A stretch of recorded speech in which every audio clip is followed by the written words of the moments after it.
Things are coming along nicely, I believe, apart from some dry brush that this character has done. This cool guy at the back here, done metallics on his armor. I've just got his handle of his weapon and the front of his tunic to do, well, whatever you call that bit hanging down. Ooh, air. I've been working on this elf. Got this Slayer champion with his golden axes. Very fun dwarf, that one.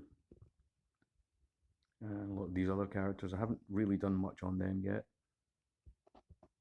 And I started work on this dwarf this morning, on the armor, and then this little mouse